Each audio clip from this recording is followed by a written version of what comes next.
Ay, naku, Michael. Kung ako sa'yo, pagbabawalan ko makipagkita yan si Elisa sa Luis na yun. Bahala sila. Anong bahala sila? Hindi mo pwedeng pabayaan sila. Mahirap nang malapit sa tukso. Eh, alam naman ni Elisa na ayokong dumidikit sa kanya yung Luis na yun. Pero wala naman siyang ginagawa. Sawang-sawa na ako sa pagpapaalala. Alam mo kung tutuusin, siya nga dapat yung kusa lumalayo dun eh. Baka naman hinahayaan mo si Elisa kasi gusto mong hayaan ka niya na magdidikit dun sa babae niya na mayroong anak na may sakit. Yung Giselle.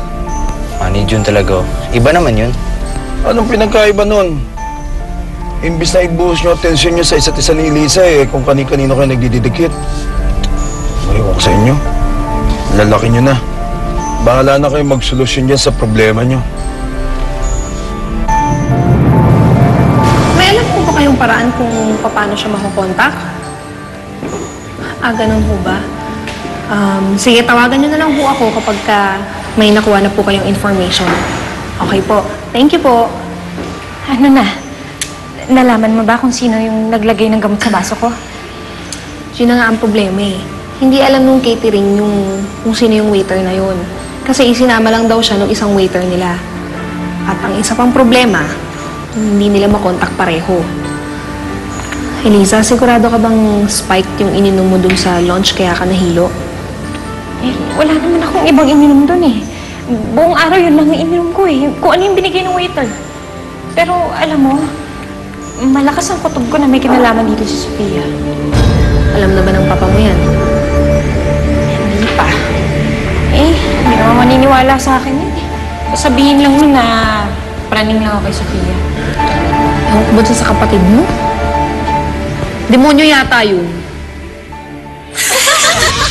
Yak! Ano ba yan? Nakakahiya. Wala man lang siyang kapoys-poys. Buti pa si Ma'am Sofia, hindi tayo pinapahiya ng ganito, no? Correct. Anong sabi niyo?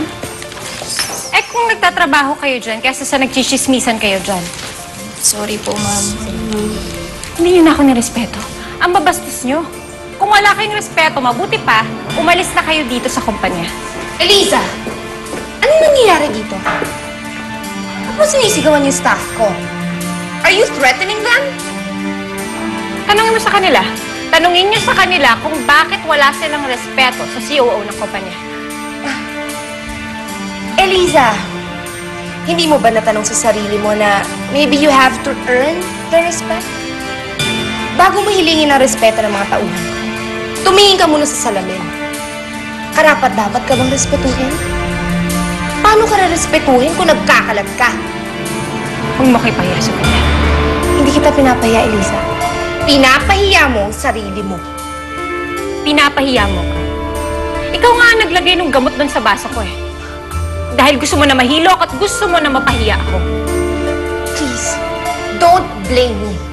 Are you blaming me? Hindi ako tanga. Hindi ako tanga para hindi isipin na ikaw ang may kagagawa ng lahat. Elisa, wag mo akong sisihan dahil wala akong kagagawan dyan sa pagkapahiya mo. You know what?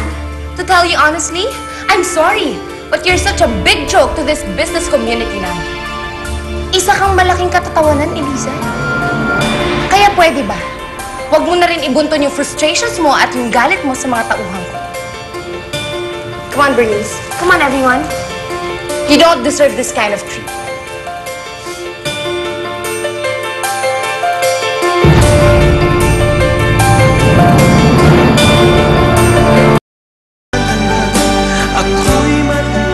Okay lang naman po na mapagsabihan kami ni Ma'am Eliza.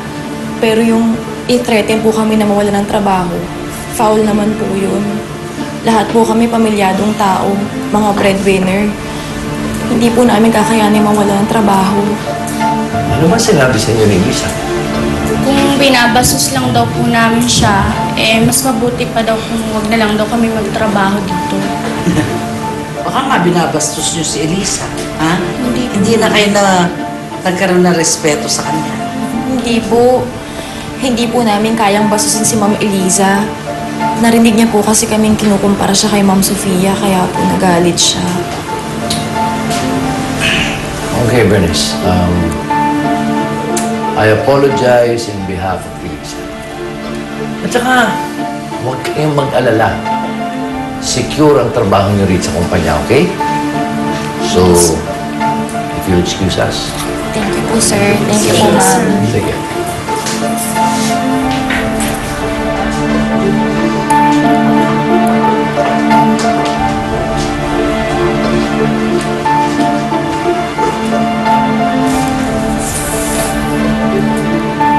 Alam mo, kilala ko yan si Bernice, tauhan niya ni Sofia. Malay mo naman kung sinusulsulan niyo nung isa. No, ma. I don't think so. I think talagang nade-demoralize ang mga tauhan natin dito sa opisina. Looks like Elisa is not handling them right. Niisip ko tuloy, baka nga nagkamali tayong ilagay kagad siya sa mataas na posisyon. Baka she's not ready to be COO. Grabe. Kalat na kalat tong nangyari sa lunch. Parang nga may nagpatawag ng press conference tapos ipinamudmud yung mga litrato mo sa press. Alam mo, Eliza, hindi ako magtataka kung si Sofia ang may gawa niyan. Sisihin ba ako?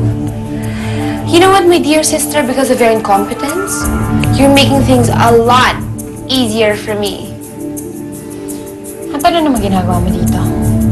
Wala lang. I'm just here to remind you that it's an office holiday tomorrow. Walang pasok. Alam ko yun. Pinadalan ako ng letter ni Papa. Hindi mo na kailangan sabihin sa akin. Ikaw naman, gusto lang kitang kamustahin. You know, kilala ko si Elisa. Hindi siya nang tatapak ng maliit na tao. And I don't care what they say about Elisa. I'm behind her 110%. You know? Well, hindi ako nagsisisi na nilagay ko si Elisa sa taas. Okay, ma. Kayong bahala. Kaya lang.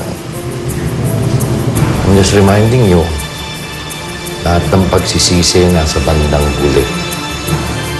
Alam ko na lahat ng mga pinaplano mo. Gusto mo akong galitin?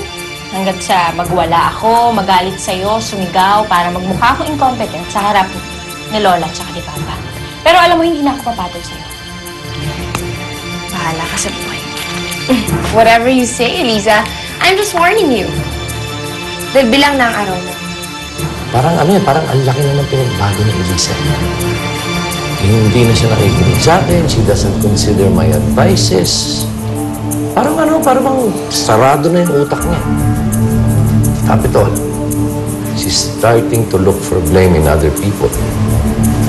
Especially Sofia. Eh, kung gano'n ang sitwasyon, pag-isipan niyo, hanggang kailan niyo i-depensa si Elisa? Hihintayin niyo bang talagang tuluyan na niyang mahila itong kumpanya natin pababa at saka palang tayo kikilos? Malapit nang mangyari ang pinakahihintay ko. Dahan-dahan na kitang nahahabol, Elisa.